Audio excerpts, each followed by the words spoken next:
सासरच्या जाचाला कंटाळून विवाहितेच्या आत्महत्यांचं प्रमाण आता वाढतंय। वैष्णवी हगवण्याच्या प्रकरणानंतर आता अशा अनेक घटना समोर येत आहेत। आज विवाहितेच्या आत्महत्येच्या 3 घटना समोर आलेल्या आहेत। पहिली घटना ही आहे अमरावतीच्या वरुड तालुक्यातली।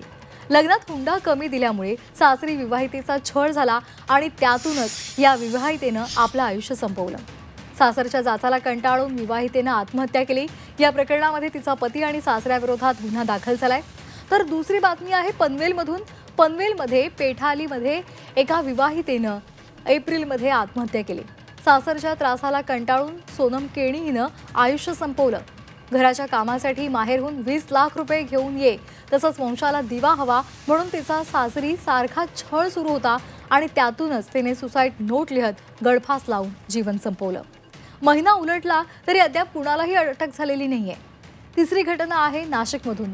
लग्नानंतर अवघ्या एका महिन्यामध्येच नाशिकमध्ये या विवाहितेनं आत्महत्या केली आहे आणि आपलं जीवन संपवलंय।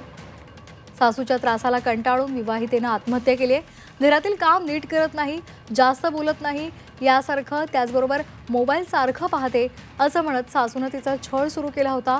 शेवटी कीटकनाशक घेत तिने आपली जीवनयात्रा संपवली। आडगाव पोलीस ठाण्यामध्ये सासू विरोधात आणि पती विरोधात गुन्हा दाखल झालेला आहे। चौथी घटना आहे परभणीमधून। सासरी होणाऱ्या सततच्या शारीरिक आणि मानसिक जाचाला कंटाळून या विवाहितेनं आत्महत्या केली आहे। परभणीमध्ये ही घटना घडली आहे। पारवा गेट पुलाजवळ रेल्वेखाली उडी मारून 25 वर्षीय हाफिजा खाननं आत्महत्या केली आहे। कोतवाली पोलीस ठाण्यामध्ये सासरच्या मंडळींविरोधात विवाहितेला आत्महत्येला प्रवृत्त केल्याचा गुन्हा नोंदवण्यात आलाय।